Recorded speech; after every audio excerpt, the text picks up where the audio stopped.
Termina la semana y es hora de analizar los alcances jurídicos de la discusión en la Convención Constituyente con un panel especializado compuesto por los abogados Marisol Peña y Gabriel Osorio. Aquí comienza Derecho a la Convención.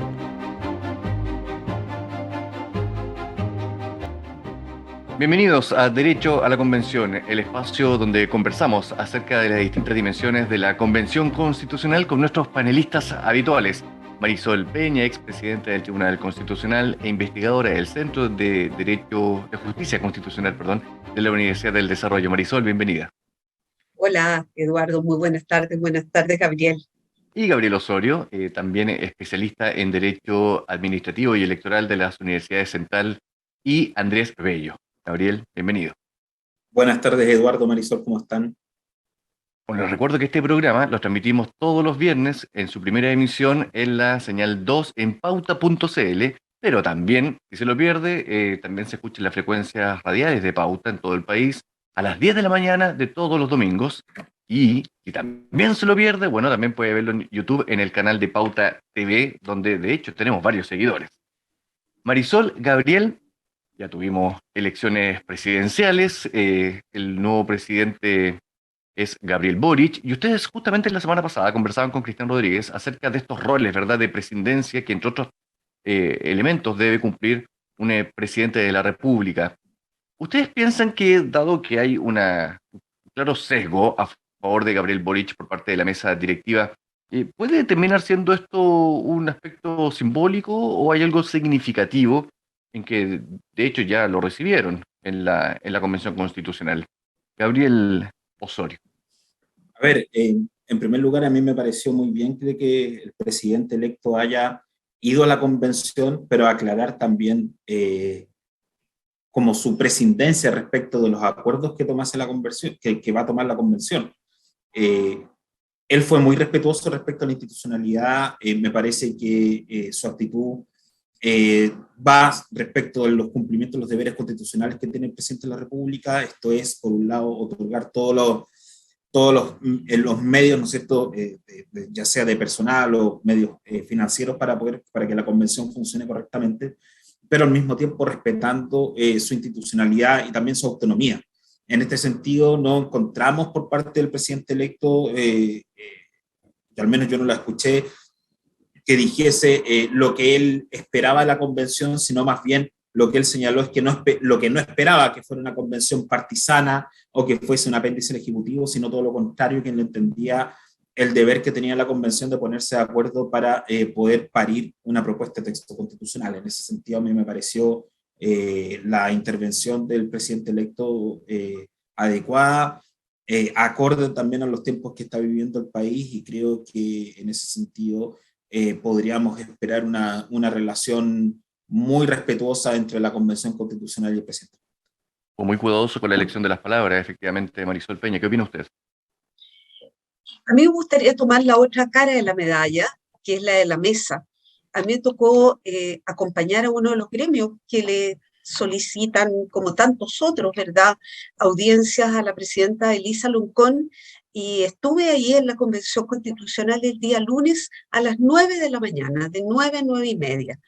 Y me llamó extraordinariamente la atención porque debo confesar, otras veces he tenido críticas a la presidenta de la convención, pero en esta oportunidad quisiera relevar el hecho de que no me pareció que ella estuviera con una actitud triunfalista, ni mucho menos, a pesar de que ella había manifestado, de alguna manera había traslucido cuál era su intención de voto, pero de ninguna manera estaba con una actitud como diciendo ahora sí que estamos empoderados o debidamente empoderados. Todo lo contrario, yo diría que tuvo una actitud de gran objetividad.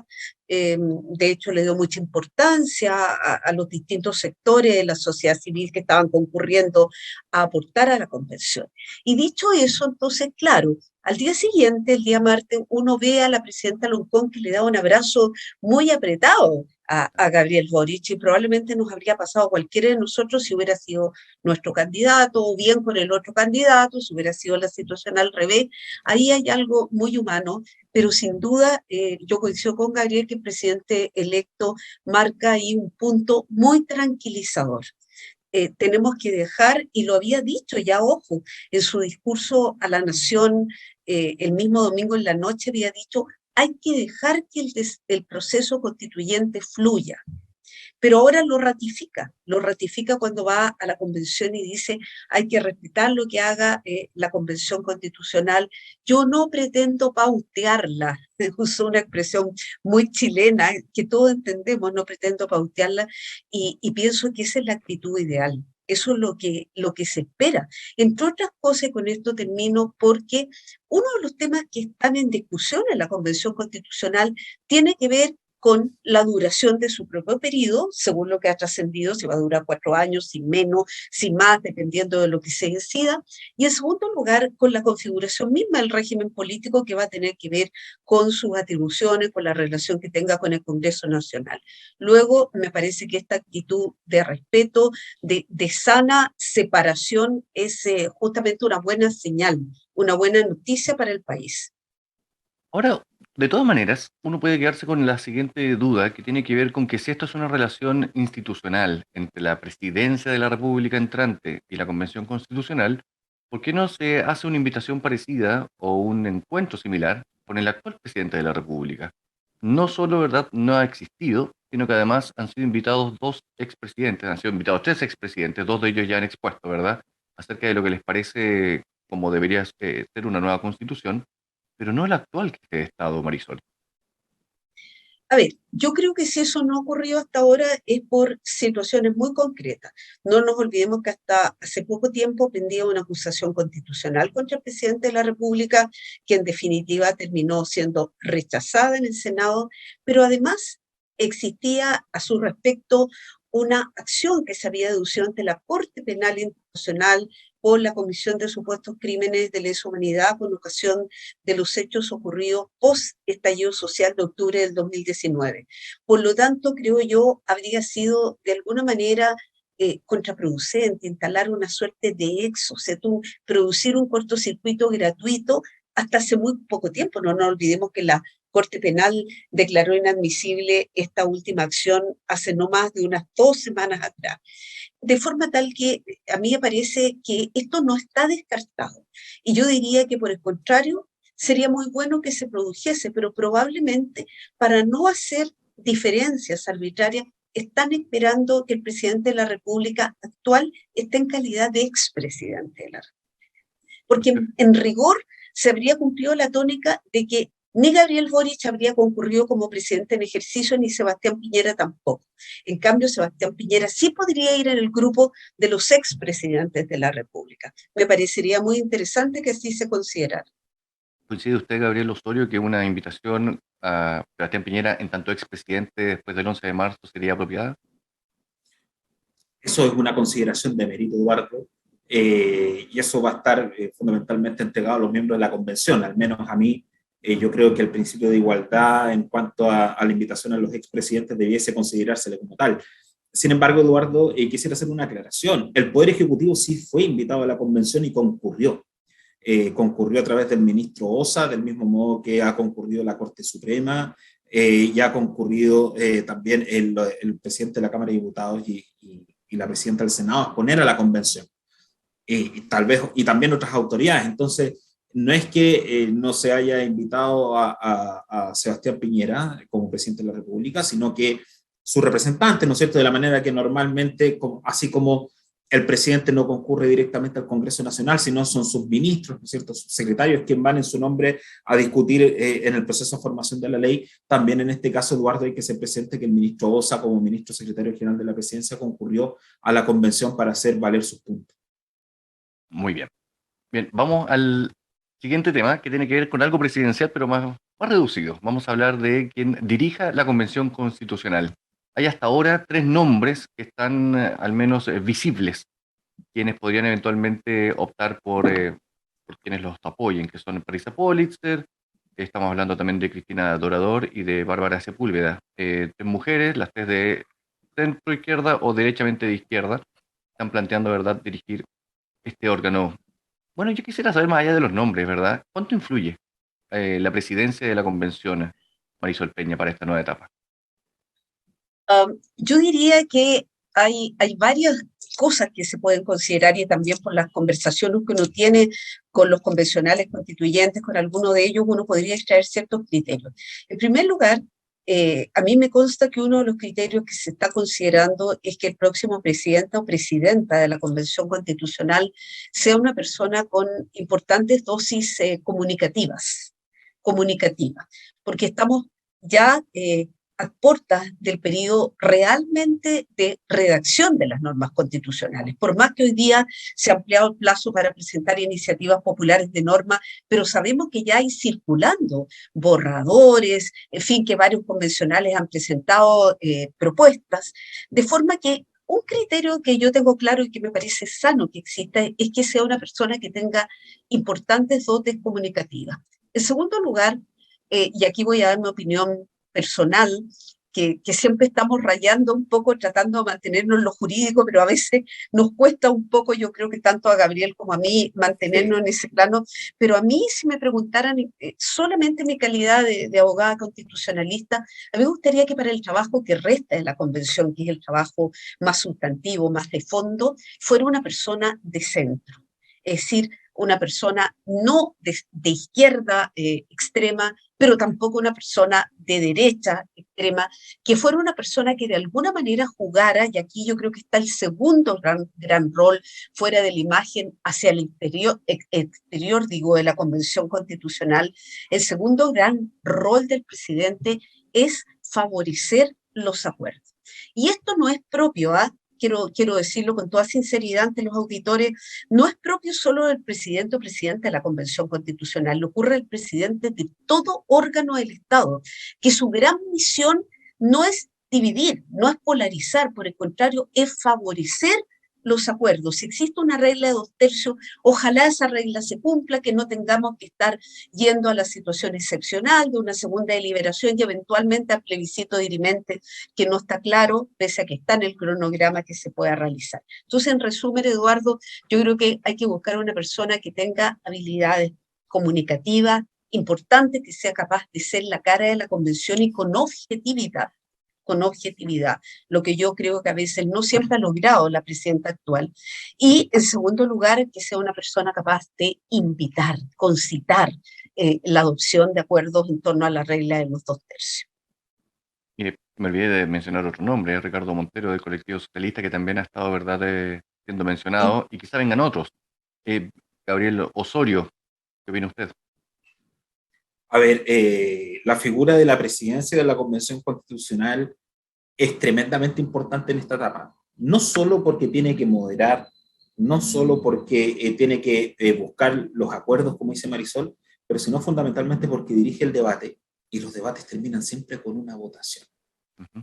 Y en ese sentido, el presidente o presidenta de la Convención Constitucional que sea electo en enero va a tener la responsabilidad de dirigir del debate de cada una de las normas constitucionales, de dar espacio a todos quienes tengan algo que decir respecto a las normas, de cómo se van a discutir las indicaciones que sean renovadas desde las comisiones al plenario, ¿no es cierto?, de la sesión de la Convención Constitucional, y quien finalmente con la campanita va a ir sancionando como aprobadas o rechazadas cada una de las propuestas de normas que vaya discutiendo el Pleno. Entonces, en realidad, quien vaya a presidir la convención va a determinar de cierto modo el ritmo, la intensidad y de cómo se van a ir votando cada una de las normas que van a formar parte de esta propuesta. Tengo un punto ahí, si me permite, de repente tenemos estos contrapuntos con Gabriel que no son necesariamente incompatibles.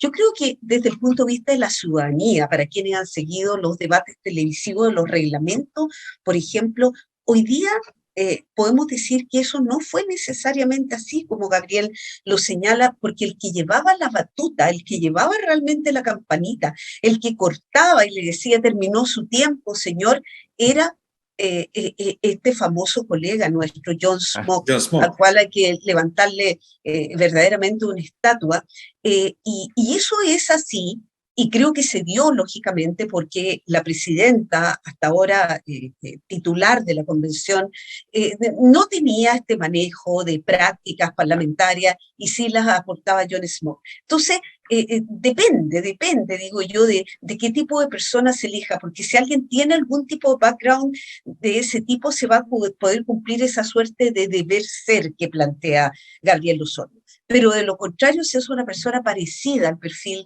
de Elisa Loncón, yo creo que de nuevo John Smock es el que va ahí a jugar un rol absolutamente clave. Hablaba Marisol, de hecho, Gabriel, de que tiene que ser una persona de orientación centrista, vamos a decirlo de esa manera, y con habilidades comunicativas. ¿Usted comparte que deba tener al menos alguna de esas características? O sea, yo creo que habilidades comunicativas sí debe tener, tanto al interior como al exterior de la convención, pero de que sea de centro, de izquierda o derecha.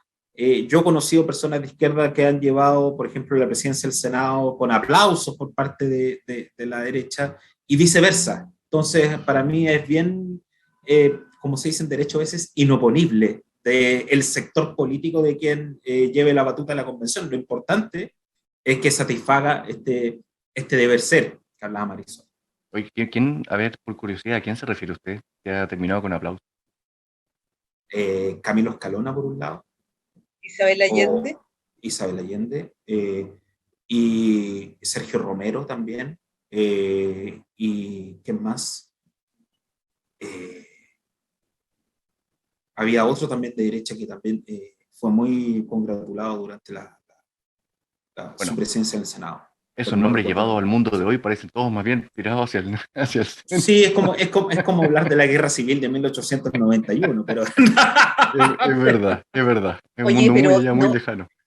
pero ¿no les parece a ustedes, no sé, es un punto que uno podría poner sobre la mesa, ¿no les parece a ustedes que la elección de presidente o presidenta de la Convención Constitucional tiene una doble connotación? Es una señal al interior de la Convención, pero también es una señal para el país. Y yo creo que al país en general, al ciudadano a pie, ha resentido mucho la tremenda polarización en que hemos estado inmersos este último tiempo, con ocasión de la segunda vuelta presidencial particularmente, y yo siento que sería una señal tranquilizadora. Por eso cuando yo decía, Ujú. idealmente sea una persona de centro, porque no me cabe duda que puede haber alguien en la derecha o también en el lado de la izquierda. Yo conozco gente de izquierda que soy muy hincha, muy admiradora, como también gente de la derecha, como lo están haciendo en la convención, pero creo que también hay que dar señales tranquilizadoras al país, en el sentido de que la convención está haciendo su trabajo, que es un trabajo técnico tremendamente exigente,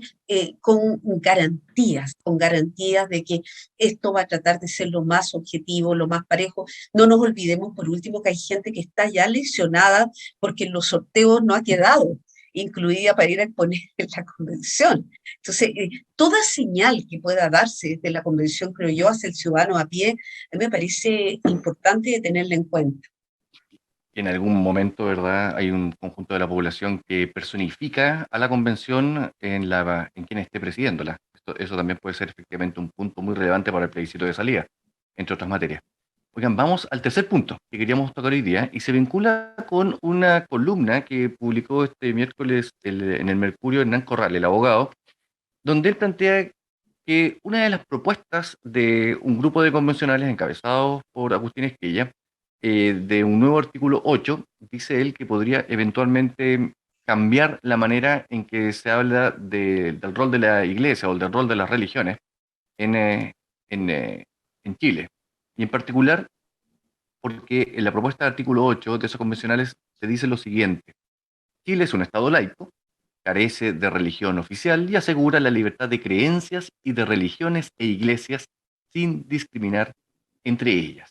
De acuerdo con este abogado, Hernán Corral, que es un profesor bastante conocido, él dice que, si me permiten, esto podría llevar a una distinción entre el Estado laico actual a un Estado laicista, y que eso podría tener consecuencias, tales como, y él yo creo que ahí está extremando el punto, simplemente para graficarlo, que terminemos sin feriados religiosos o terminando con algunas tradiciones que aún se mantienen, ¿verdad?, en distintos aspectos de la República. Yo quisiera saber hasta qué punto él tiene un cierto elemento, ¿verdad?, que habría que prestarle atención en lo que plantea Marisol Peña. Bueno, yo estoy un poco inhabilitada de opinar porque siendo ministra del Tribunal Constitucional, en uno de los proyectos educacionales de del segundo periodo de la presidenta Bachelet, yo he hecho una prevención en relación con, digamos, el hecho de garantizar una educación totalmente laica, porque esto llevado a un extremo podía significar la negación de proyectos educativos que tuvieran un contenido religioso legítimo, de cualquier naturaleza, no necesariamente católico. Entonces, lo primero que quisiera decir es que yo le encuentro un punto a Hernán Corral, pero yo creo que está sobredimensionada su aprehensión. En primer lugar, porque si uno hace un recorrido al azar por las constituciones del derecho comparado, esto de declarar los estados laicos o confesionales es un resabio histórico a esta altura, del siglo XVIII, del siglo XIX, pero ya no se estila. Todas las constituciones contemporáneas, no sé, yo veía, por ejemplo, la constitución de la República Checa, por mencionar una, Rumania, todas lo que hacen es garantizar un derecho fundamental que es a la libertad de conciencia o de pensamiento, a la libre manifestación de las creencias y a la libertad de culto religioso sin interferencias indebidas del Estado. Entonces, me parece que ahí está verdaderamente la garantía para un sistema que quisiera venir como una suerte de aplanadora frente a la manifestación legítima de distintos cultos religiosos. Por lo tanto, en el fondo yo encuentro que Hernán Corral está sobredimensionando el tema, pero al mismo tiempo considero inoportuna. No estoy de acuerdo con la propuesta que viene del grupo de convencionales de incluir una norma de esta naturaleza dentro de los principios generales de la Carta Fundamental. Y de ahí a llegar al término de la Navidad y cosas de ese tipo, yo creo que ahí hay mucho de exageración, la verdad. Creo que más bien tenemos, como digo, que luchar por un sistema que sea pluralista en todo sentido en democracia. Pluralista no solo en ideas políticas, sino que pluralista también en las manifestaciones que tienen que ver con la espiritualidad de la persona. Gabriel Osorio. Sí, es un poquito decimonónica la visión del profesor Hernán Corral. Propia de la discusión de la separación de Iglesia-Estado, ¿no es cierto?, que en Chile se resolvió en 1925, por un lado. Pero también entiendo la intención de los convencionales constituyentes de la prueba de colocar la idea de un Estado laico, porque al menos yo en mis conversaciones con algunos colegas constitucionalistas, algunos sostienen que Chile no es un Estado laico, sino que... ¿Por qué? No, sostienen que mientras no esté consagrado constitucionalmente no es un Estado laico, sino que, y por tanto pudiese interpretarse en un sentido diverso el texto de 1980. Yo la verdad creo que no, mire, pero para que no tomemos riesgo respecto a los feriados y un poco sacando el sentido de humor, en Uruguay no existe la Semana Santa, pero existe la Semana del Turismo, que son los mismos días. Pero más allá de eso, a ver, yo creo que es muy poco posible la interpretación del profesor Corral si uno lee los fundamentos sobre los cuales el profesor Esquella y compañía sostienen la propuesta de Estado laico. Cuando uno lee los fundamentos, en la página 5 de la propuesta de normas constitucionales, se señala específicamente que se declara laico, esto es sin religión oficial, y que se respeta y asegura la plena libertad de creencias de las religiones e iglesias que se constituyan de acuerdo a la ley. Y eso no es más que la consagración de la libertad de conciencia y la libertad de culto, ¿no es cierto?, que cualquier constitución moderna ahora asegura. Entonces, el contenido también del Estado laico, de acuerdo a la propuesta del profesor Esquella, está dada por esa definición, ¿no es cierto?, señalada en los fundamentos, en que el Estado no tiene ninguna religión, no tiene ninguna preferencia por religión alguna, y por el contrario asegura el culto para la libertad de culto para sus ciudadanos. Ay, pero déjenme preguntarles algo. Hoy día, cuando las sesiones se abren en el Congreso, en una comisión, se abren a nombre de Dios. Y eso está en el reglamento de la Cámara de Diputados y del Senado. El reglamento tiene que beber de la ley, y me imagino que la ley tiene que, de alguna manera, ser orientada, ¿verdad?, de otra fuente. De la Constitución que está arriba de la ley. De la Constitución. Y entonces, ¿cómo se entiende que hoy día se abran las sesiones a nombre de Dios? Este es un Estado separado de la Iglesia y un Estado laico.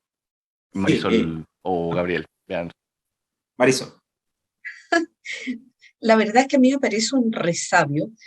Yo creo que estas cosas no deben estar en las normas. A ver, yo he hecho 35 años clase en la Universidad Católica.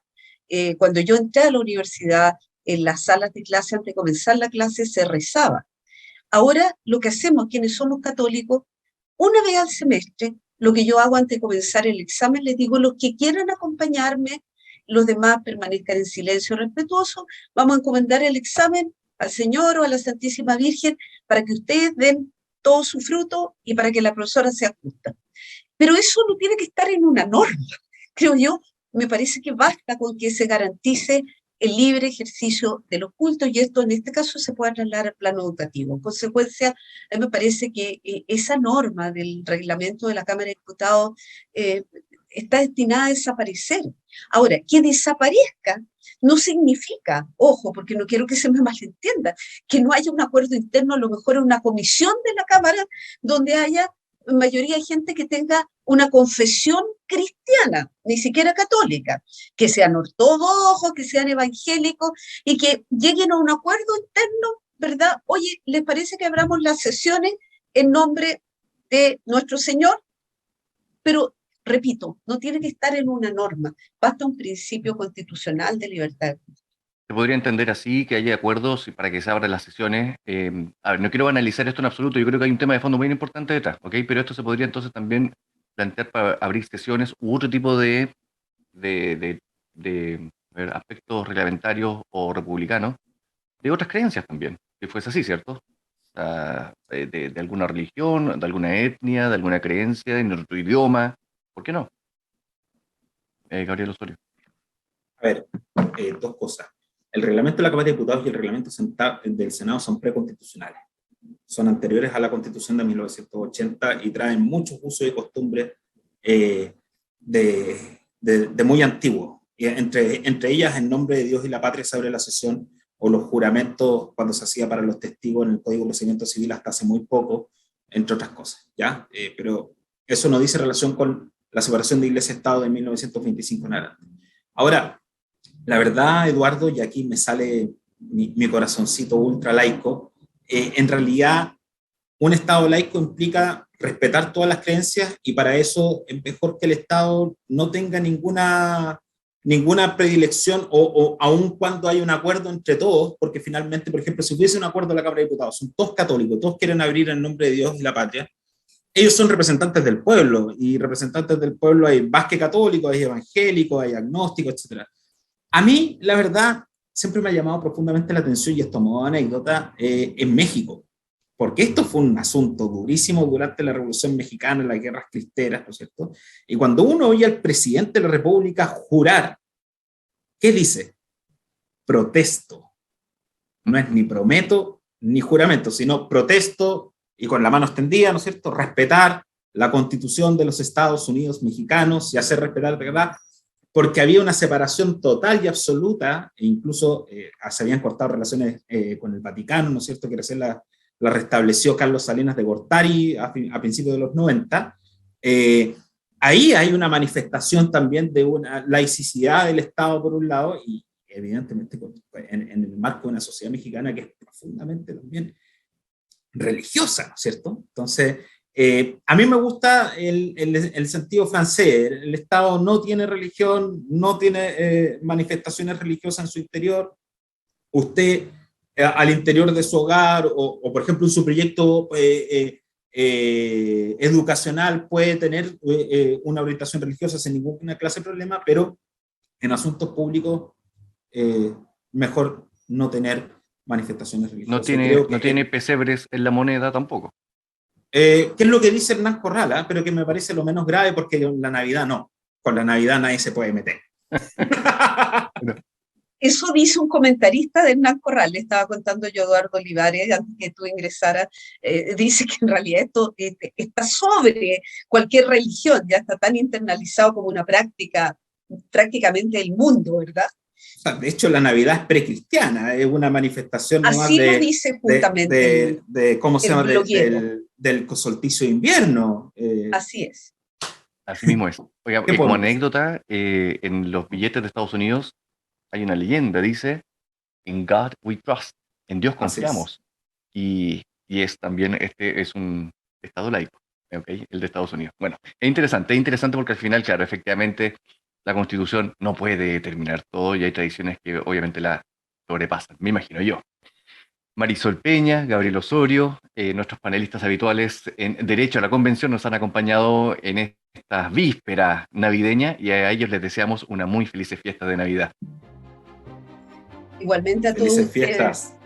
Y que les vaya muy bien y a los auditores, por supuesto, les deseamos muy felices fiestas. Si usted nos está viendo ahora, ¿verdad? Viernes a las 5 de la tarde, que sea una muy linda celebración y si nos está escuchando este domingo, esperamos que la haya pasado también muy bien durante este encuentro familiar. Nos vemos entonces el próximo viernes a esta misma hora por este mismo canal. Hasta luego. Acabas de escuchar el mejor análisis de los alcances jurídicos de la discusión en la Convención Constituyente, con un panel de abogados especializados, compuesto por Marisol Peña y Gabriel Osorio. Esto fue Derecho a la Convención.